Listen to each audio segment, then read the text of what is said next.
Ethan Carter had seen a lot of strange things in his years as a cargo pilot, but the distress signal blinking on his dashboard felt different. It was weak, barely registering on his ship's sensors. But there was something about it, something urgent, desperate. He adjusted his course, navigating through the asteroid belt that floated like a silent graveyard between uncharted stars. As he approached the source of the signal, his ship's floodlights illuminated the wreckage of a small vessel, its hull scorched and torn open like a gutted animal. Ethan frowned. There were no signs of life at first glance, just drifting debris and the eerie silence of deep space. But then his scanners picked up two faint life signatures, barely alive. Muttering under his breath, Ethan activated his suit and grabbed his emergency kit. The moment he stepped onto the ruined vessel, his boots clanked against the fractured metal, sending hollow echoes through the empty corridors. Inside, the air was thin, cold, laced with the sharp scent of burning wires. His flashlight flickered over walls marred with deep claw-like gashes. This ship hadn't simply crashed, it had been attacked. In the dim light, he spotted movement. A frail, trembling figure huddled in the corner, clutching something close. As Ethan stepped closer, his breath caught. Two of them, small, thin, and barely breathing. Their skin was a pale bluish hue, marked with faint bioluminescent lines that pulsed weakly, almost like the heartbeat of a dying ember. Large, glassy eyes stared up at him, wide with fear and something else. Hunger. One of them, the older-looking one, tried to stand but collapsed almost instantly. Ethan crouched down, opening his medkit, speaking in the calmest voice he could manage. "I'm here to help. Can you understand me?" A long pause, then a whisper, hoarse, broken. "Please." The voice sent a chill down his spine. There was something unnatural about it, not just the way it struggled through unfamiliar words, but the way it carried a weight, an urgency. Ethan didn't waste time. He scooped up the smaller one first, barely feeling any weight. The other weakly clung to his arm as he guided them back toward his ship. As they left the wreckage, Ethan felt the hairs on the back of his neck stand up. A strange sensation, like being watched. He turned, scanning the abyss behind them, but there was nothing. Just the vast, unending dark. The moment he stepped onto his own ship, the younger alien shuddered violently and clutched at his chest. Ethan sealed the airlock, increasing oxygen levels, trying to stabilize them. The older twin looked up at him, eyes darting toward the windows, then back to Ethan. "Close them," the alien whispered. Ethan frowned. "Close what?" "The windows." A sense of unease crept into Ethan's chest. He glanced at the wide observation panel above the cockpit, showing nothing but the silent stars beyond. He hesitated, then pressed a button, activating the ship's blast shields. The thick metal plating slid into place with a dull thud, sealing them off from the outside void. A long breath of relief escaped the alien's lips. Ethan sat back, watching them carefully. "Who did this to you?" he asked. The younger one whimpered, curling closer to his sibling. The older one hesitated, then met Ethan's gaze. "They are coming." Ethan's stomach nodded. "Who?" The lights flickered. Somewhere deep within the ship, a proximity alarm blared. Ethan's fingers flew across the control panel as the alarm blared through the ship. His sensors picked up something large, moving at the edge of the asteroid belt. The ship's system struggled to get a clear reading, flickering between static and distorted imagery. A cold weight settled in his chest.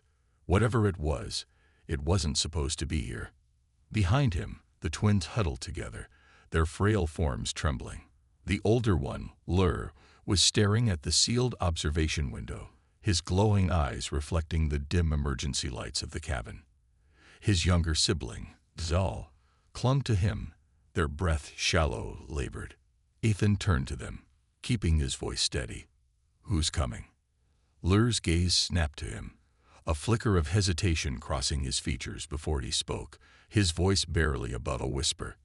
"Not who. What?" Ethan's muscles tensed. He had been around long enough to know that some things in deep space weren't meant to be understood. But the fear in their eyes wasn't just fear of something unknown. It was terror of something they knew all too well. The ship shuddered suddenly, as if something enormous had passed too close, disrupting the gravitational field around them. Ethan's hands gripped the controls. The sensors still weren't reading anything clearly, but his gut told him to move. He powered up the engines, setting a course out of the asteroid field. Lir's hand shot out, grabbing Ethan's arm with surprising strength. No, not that way. Ethan barely had time to react before the ship lurched violently. An invisible force seemed to drag against the hull, slowing them down as if something massive had latched onto them. The emergency lights flickered again, casting eerie shadows over the cabin. Xal whimpered, "They see us." Ethan's pulse pounded in his ears. He fought against the unknown force, rerouting power to the thrusters, forcing the ship forward. The resistance grew stronger, pressing against them like an ocean current. But then, suddenly, it was gone. The ship shot forward, breaking free, spiraling slightly as Ethan wrestled the controls back under command. For a moment, silence. Ethan exhaled, glancing at the scanner. Nothing. Just empty space. No ships, no signatures. Whatever had been there, it was gone now. Or maybe it had never been there at all. He turned back to the twins. Lir was still gripping the side of the seat, his knuckles pale. Xal's eyes were squeezed shut, as if trying to disappear. What the hell was that? Ethan demanded, his patience wearing thin. He had saved these two from certain death, and now something, some unseen force, was coming after them. He needed answers.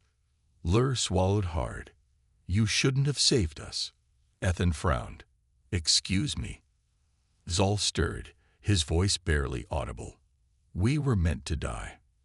A heavy silence followed. Ethan's jaw clenched.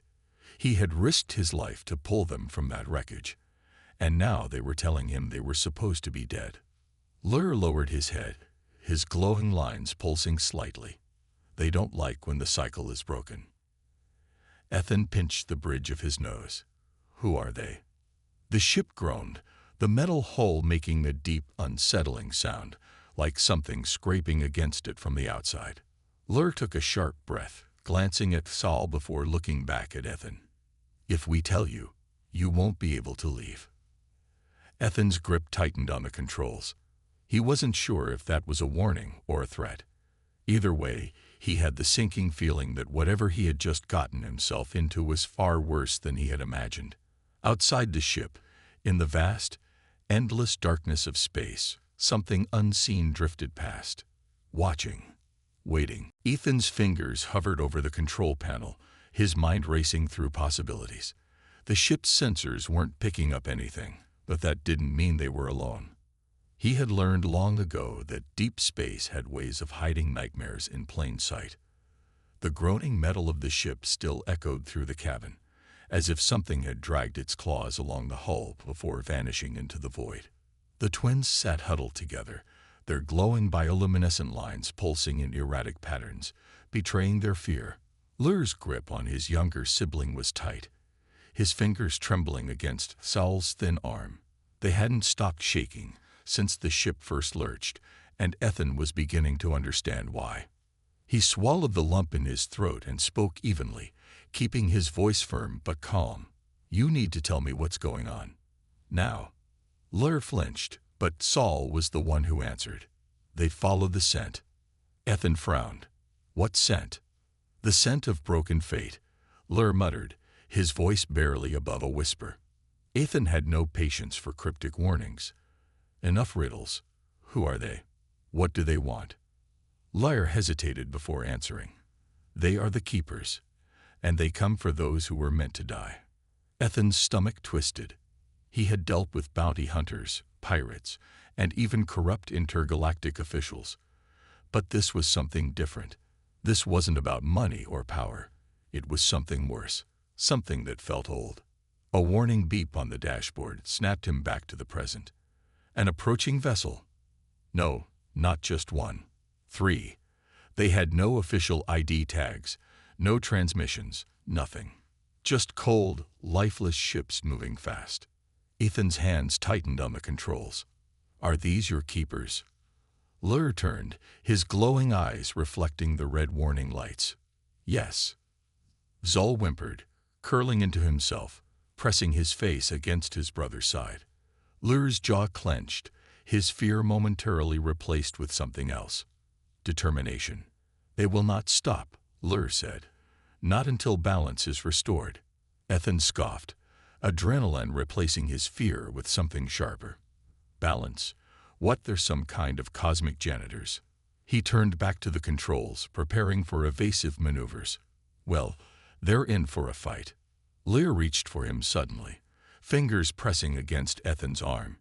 "You can't fight them." Ethan met his gaze. "Watch me." The enemy ships were gaining on them fast.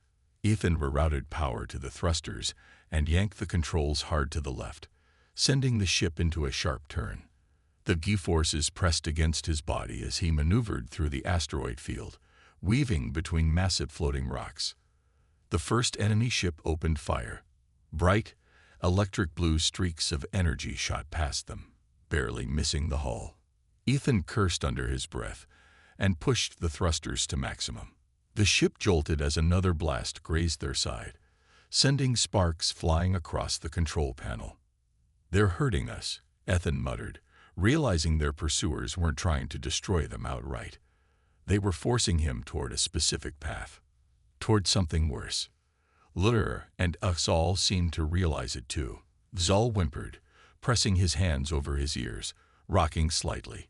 Lir shook his head, his bioluminescent markings pulsing faster. "They want to take us alive." Ethan gritted his teeth.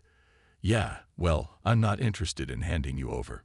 He spotted an opening between two massive asteroids and veered toward it. The ship rattled violently as he slipped through, scraping against the rocky surface, but it was a risk worth taking. The enemy vessels hesitated for a moment, adjusting their course. That was all the time Ethan needed. He reached for the manual override, flipping a sequence of switches. The ship's emergency thrusters roared to life, sending them into an erratic, unpredictable spiral. It wasn't graceful, but it was enough. The sudden burst of movement threw off their pursuers just long enough for Ethan to gain a small lead. A new alarm blared. "Incoming transmission." Ethan hesitated, then tapped the screen, opening the comms channel. A deep mechanical voice filled the cabin, emotionless and unwavering. "Pilot, you interfere with the order of existence. Surrender the remnants, and you will be spared." Ethan glanced at the twins, their faces pale with terror. Lir shook his head rapidly. "Do not answer." Ethan ignored him. "Yeah, I'm gonna go ahead and say no to that." A long pause. Then the voice returned, colder this time. "Then you will share their fate." The transmission ended. A pulse of energy rippled through space, an unnatural force that made Ethan's entire ship shudder. Lights flickered, systems rebooted. The enemy ships weren't just firing at them anymore. They were rewriting reality. Ethan barely had time to react before the space around them began to twist, the stars warping unnaturally, as if the very fabric of existence was being pulled apart.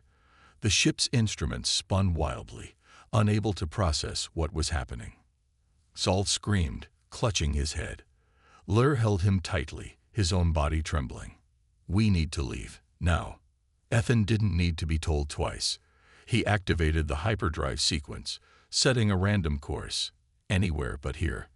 The ship groaned in protest as the engines roared to life. The keepers closed in, the hyperdrive engaged, and in the blink of an eye, they were gone. But something had followed. Ethan had made hundreds of jumps through hyperspace, but none had ever felt like this. The moment his ship tore away from the asteroid field, escaping the keepers, something unnatural clung to the fabric of reality around them. The usual smooth transition into the slipstream was jagged, rough, like the universe itself resisted their escape. The stars outside the viewport stretched unnaturally, warping like smudged ink. The ship vibrated under an unseen force, every console flickering in a chaotic mess of warnings and errors. Then, all at once, the turbulence stopped. The ship stabilized, floating in the vast darkness of uncharted space. Ethan exhaled sharply, his knuckles white from gripping the controls. His heart pounded in his ears, but the adrenaline was beginning to settle, replaced by the cold realization that whatever had chased them wasn't done. Behind him, Lir and Xal were slumped together, breathing hard. Xal's small frame trembled as he clutched at his own arms, his glowing lines dim and pulsing weakly. Lir, though still conscious, was visibly drained. Ethan turned to them. "All right. Enough secrecy. You tell me exactly what I just risked my life for, or I'll dump both of you on the nearest habitable rock and be on my way." Lir struggled to sit up, his tired eyes meeting Ethan's. "You don't understand." Ethan slammed his fist against the console, frustration breaking through his usually calm demeanor. "You're damn right I don't understand. I saved your lives, and now reality itself is twisting around us. Who the hell are the keepers? And what do they want with you?" Xal whimpered at the raised voice, burying his face into Lir's shoulder. Lir hesitated, as if weighing whether telling Ethan the truth would make things worse. But then he looked around the ship, at the sealed blast shields over the windows, at the flickering control panels, at the sheer unnatural wrongness still lingering in the air. There was no hiding from it anymore. So, he spoke. "We are twins," Lir began, his voice quiet, measured. "That alone makes us significant." Ethan narrowed his eyes. "Significant how?" Lir exhaled slowly. "Our kind, we are not allowed to be born in pairs. It is forbidden. A cosmic law. Our people believe that twins disrupt the balance of existence. One life must be given so the other can survive. It has always been that way." Ethan frowned. "Then why are you both alive?" Lir's expression darkened. "Because we ran." A heavy silence settled between them. Xal finally spoke, his voice barely above a whisper. "We were meant to be a sacrifice." Ethan felt a chill crawl down his spine. Lir nodded. "Every cycle, a set of twins is born. And every cycle, one is chosen to die so the other may live. That is how it has always been. But we refused." He glanced down at his brother, eyes filled with a mix of love and guilt. "We were never meant to exist together. And by breaking that law, we have drawn their attention." Ethan leaned back in his chair, exhaling slowly. "The keepers." Lir nodded. "They are the enforcers of balance.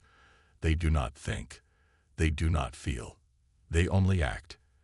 And they will not stop until balance is restored." Ethan scoffed, rubbing a hand over his face. "That's insane. They're hunting you because you're both alive. That's it. It is not just about us," Lir said. "It is about what we represent." Ethan frowned. "Which is?" Lir hesitated. Then, slowly, he extended his hand. The glowing bioluminescent lines on his skin brightened. Xal, still curled up beside him, unconsciously mirrored the movement. The air around them shifted. It was subtle at first, a faint hum, an invisible force pressing against Ethan's chest. Then, objects in the cabin began to lift. Not violently, not erratically, but gently, like gravity had simply forgotten to hold them in place. Tools, data pads, even Ethan's chair floated just slightly above the ground. Xal whimpered and clenched his fist. Instantly, the force vanished, and everything dropped back into place. Ethan blinked, his stomach twisting with unease. "What was that?" Lir lowered his hand. "It is why they fear us." Ethan swallowed. "You're telling me you can manipulate gravity?" Lir gave a faint nod. "Not just gravity, reality itself. But it is incomplete, unstable. If we learn control, if we grow, we could be something beyond what our kind has ever known." He glanced at Xal, his expression unreadable. "But that is why they hunt us. If we exist, The cycle is broken. If we exist, others might refuse to obey as well. Ethan ran a hand through his hair, processing everything. So, they want you dead because you're a threat to their way of life. Lir looked at him, his glowing eyes filled with an emotion Ethan couldn't quite place. No, Ethan. They want us dead because if we survive, we will become something they cannot control. A cold chill ran down Ethan's spine. He had thought he was just rescuing two helpless refugees, but this was something far bigger than he had bargained for. And worse, he had already made his choice. He had saved them. There was no going back. Suddenly, the ship jolted violently, alarms blaring once again. Ethan's hands flew to the controls, his stomach twisting as he saw what was happening. The stars outside were wrong. They flickered, distorted, shifting between locations they had already passed, as if time itself was breaking apart around them. Then, deep in the sensors, a familiar signal appeared. They had followed.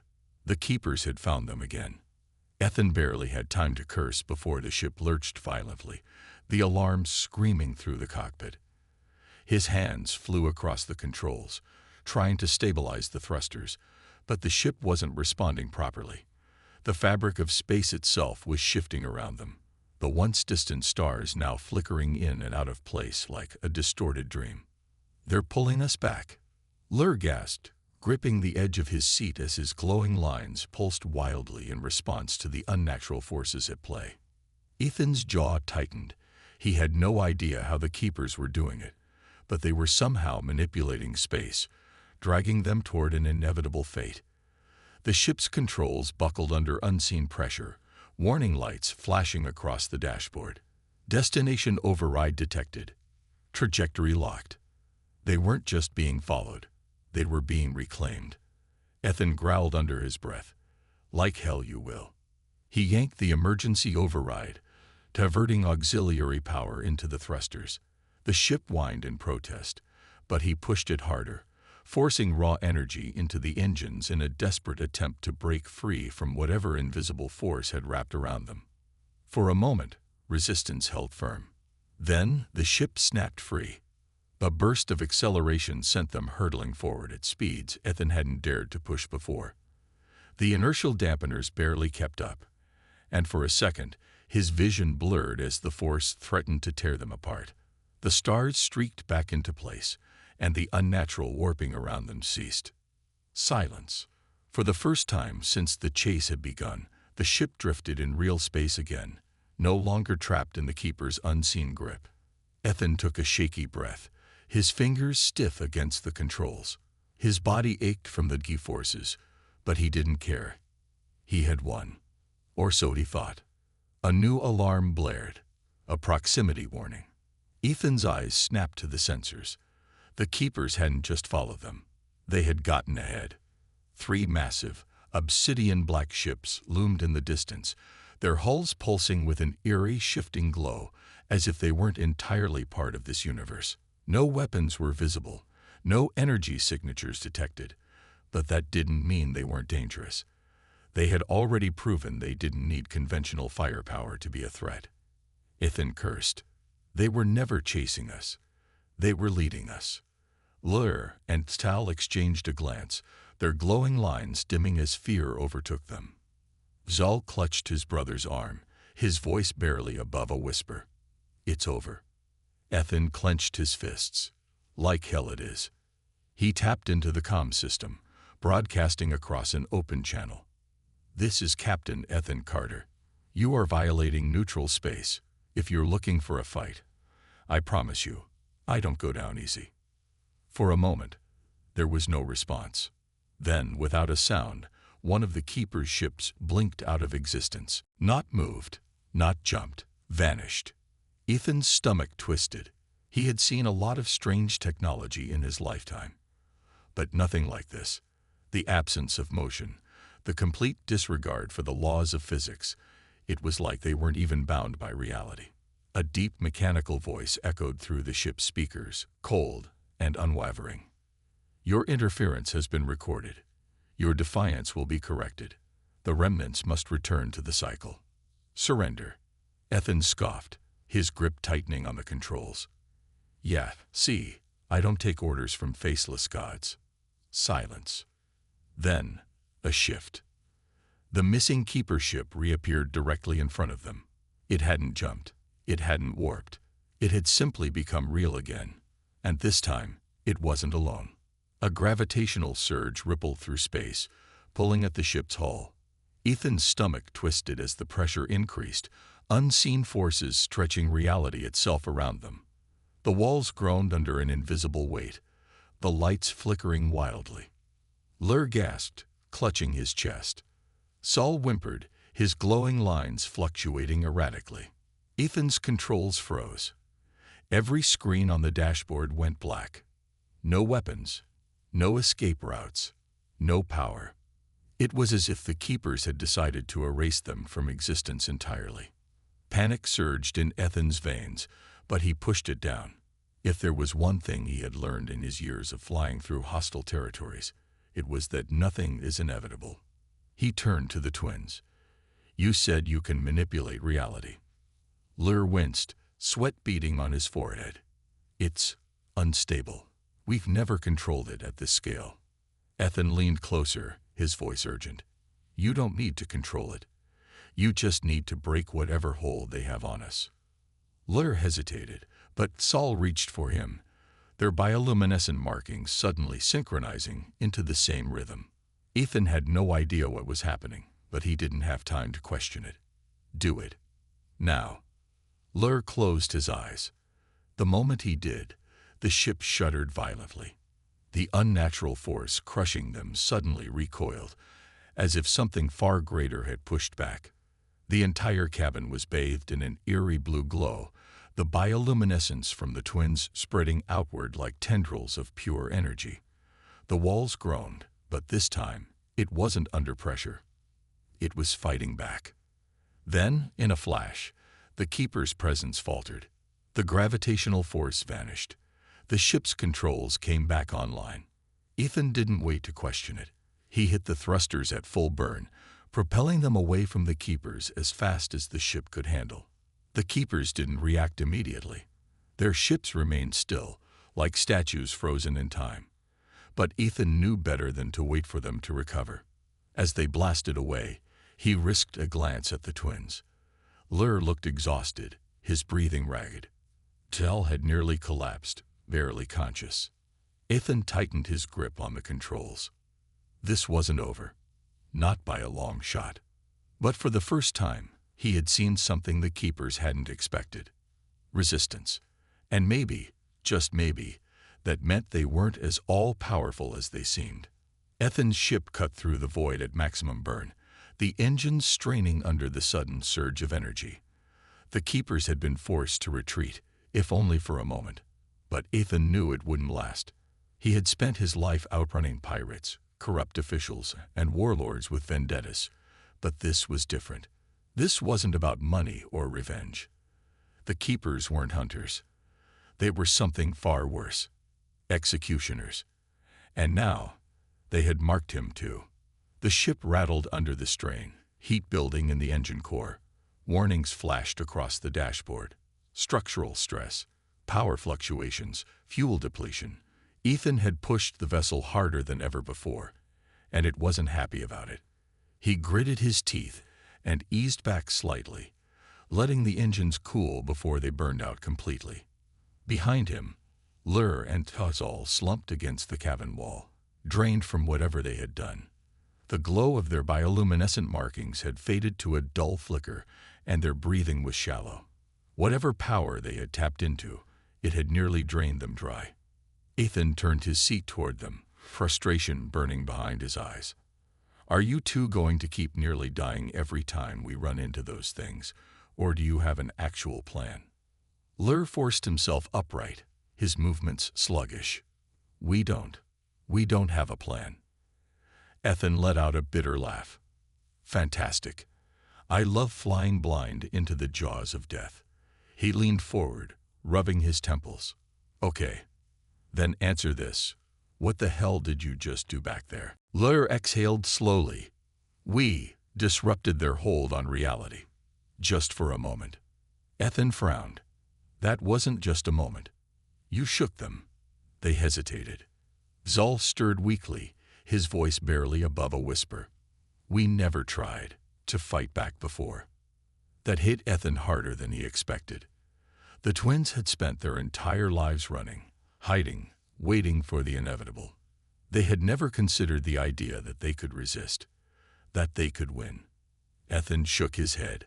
Well, you'd better start considering it, because running isn't going to cut it anymore. The ship's console beeped, drawing his attention. A nearby system was coming into range, a small, unregistered outpost on the edge of an asteroid field. Ethan recognized the signature. A smuggler's haven. It wasn't ideal, but it was a place to refuel, make repairs, and most importantly, disappear, at least for a little while. He tapped a few commands into the console, adjusting their approach vector. We're stopping here. Lir tensed. Is it safe? Ethan gave him a look. Nowhere is safe. But this place, it's about as close as we're gonna get. The outpost wasn't much, just a cluster of rundown docking bays attached to a hollowed-out asteroid, illuminated by flickering neon signs in languages Ethan barely recognized. The place reeked of oil, burned-out circuits, and desperation. Ethan guided the ship into one of the open docks, the landing gear screeching as it made contact with the uneven platform. The whole vessel groaned in protest, exhausted from the chase. The second the engines powered down, a group of mechanics approached, their eyes scanning the ship like scavengers, sizing up a fresh kill. Ethan stepped out first, making sure his pistol was visible on his hip. I need fuel and repairs, he said, his voice carrying the practiced authority of someone who didn't have time for nonsense. Quick and quiet. A greasy-looking man with cybernetic implants eyed him, then glanced at the ship. That'll cost you. Ethan tossed him a small data chip. That's half. The rest when the job's done. The man scanned the chip, his expression shifting when he saw the amount. He gave a slow nod and waved his crew forward. We'll take care of it. Ethan turned back toward the ship, motioning for the twins to follow. Stay close, he muttered, and try not to glow too much. Lir and Xal stepped out cautiously, their bodies still weak from the escape. Xal kept close to Lir, his eyes darting nervously around the outpost. The moment they set foot outside, Ethan felt it, eyes watching them. The kind of eyes that knew. Ethan clenched his jaw. Keep moving. They weaved through the crowded corridors of the outpost, past merchants selling stolen tech, bounty hunters nursing fresh wounds, and smugglers exchanging hushed whispers. The deeper they went, the thicker the air felt, stagnant, heavy with unspoken deals and unfulfilled debts. Ethan led them into a dimly lit back room, a place he had used before when he needed to disappear. A small security drone buzzed overhead, scanning them before confirming access. The door sealed shut behind them, muffling the chaotic noise of the outpost. Xal collapsed onto one of the old seats, exhausted. Lir wasn't far behind, his breathing uneven. Ethan paced the room, running a hand through his hair. All right. We had a little time before anyone starts asking too many questions. But not much. So let's figure this out. Lir looked up at him, his glowing eyes filled with something strange. Hope. You still want to help us? Ethan let out a dry laugh. I already threw my life into the fire. Might as well see it through. He exhaled, his expression turning serious. But I need to know, can you control this power of yours? Lir hesitated, glancing at Xal. The younger twin looked down, guilt and uncertainty clouding his face. We don't know. Ethan crossed his arms. Then we need to find out. Because I guarantee the Keepers aren't going to give up just because we ran to the edge of the galaxy. Lir swallowed hard. We need time. Ethan gestured around the room. Then start here. Figure out what you can do, because next time, we won't be running. Xal shifted uncomfortably. And if they come back before we're ready? Ethan's expression darkened. Then we make damn sure they regret it. Outside the outpost, Beyond the reach of its neon glow, something moved in the void. It wasn't a ship. It wasn't a signal. It was something deeper, something woven into the very fabric of existence. The keepers had lost their prey for now. But they were patient, and patience always led to inevitability. The outpost remained quiet, but Ethan knew it wouldn't last. It never did. Places like this, where the law had no meaning and loyalty was as cheap as the drinks, were only as safe as the credits you carried. And even then, safety was an illusion. Lir and Xal had spent the last few hours recovering. The younger twin had fallen asleep in a curled-up ball in one of the worn-out chairs, exhaustion finally winning against fear. Lir, on the other hand, had remained awake, eyes scanning the room as if expecting something. Someone. To burst through the doors at any moment. Ethan sat opposite him, tapping his fingers against the metal table. His body screamed for rest, but his mind was still wired, running through every possible outcome of their situation, every exit strategy, every fight strategy. Finally, he exhaled. "We need a real plan." Lir glanced at his sleeping brother before nodding. "We know." His voice was quieter than before, as if something weighed heavier on him now. "But you should leave." Ethan scoffed. "You're joking." "You don't owe us anything," Lir said. "You've already risked too much." Ethan leaned forward, his voice lowering. "Listen, kid. If I was gonna walk away, I would have done it before we pissed off some interdimensional death squad. I made my choice, so tell me what I'm up against." Lir hesitated, his glowing lines pulsing faintly in the dim light. "The keepers don't just hunt. They erase." Ethan frowned. "Erase. They don't kill in the way you understand," Lir said, his voice carrying a deep weariness. "They'd remove things. Entire lives. Entire moments. They rewrite history to make it seem like we never existed at all." He swallowed. "That's why we ran. We weren't just meant to die. We were meant to be undone." Ethan's gut twisted. He had heard stories, old spacer myths about ships that vanish without a trace, civilizations that seemed to have no origin. He had always thought they were just legends. Now he wasn't so sure. "And what happens if they catch you?" Ethan asked. Lir's eyes darkened.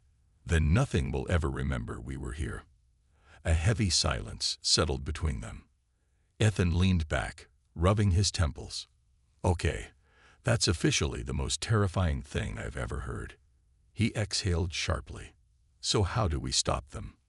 Lir hesitated, his bioluminescent markings dimming as he considered his words. "The only way to truly break their hold is to become something they cannot erase." Ethan frowned. "And how the hell do we do that?" Lir looked down at his hands, flexing his fingers as the faintest shimmer of energy danced along his skin. "We change." Ethan narrowed his eyes. "You mean evolve?" Lir nodded. "Our existence is unstable. We were never meant to survive together. But if we can become something new, something beyond what the keepers have recorded." He met Ethan's gaze. "Then they will no longer have the power to remove us." Ethan ran a hand through his hair.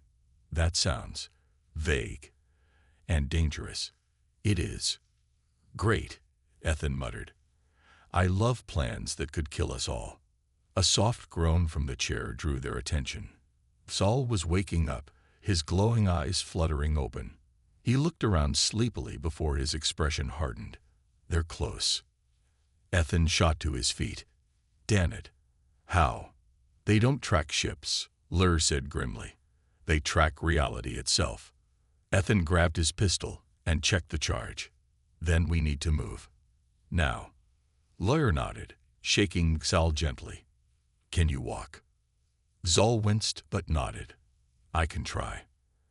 Ethan opened the door just a crack, peering out into the outpost corridor. It still looked the same, dim lighting, scattered groups of smugglers and lowlifes minding their own business. But something felt off. The air was heavier, like the universe itself was holding its breath. "They're already here," Lir whispered. Ethan didn't argue.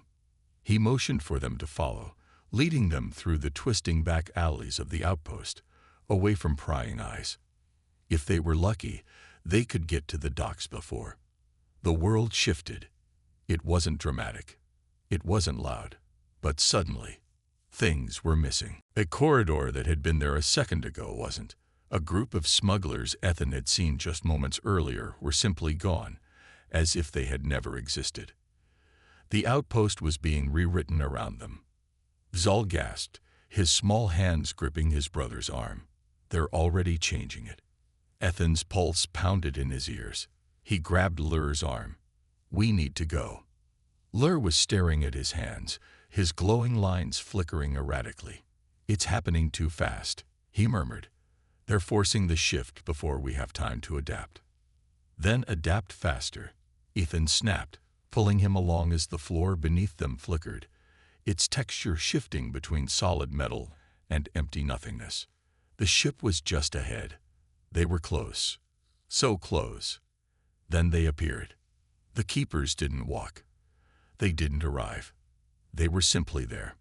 Tall, featureless beings, draped in the same shifting darkness as their ships, their forms flickering in and out of focus as if reality itself couldn't decide if they were real or not. Ethan raised his pistol. I assume talking's not an option. The keepers didn't speak. They moved. Not toward them, but through space itself.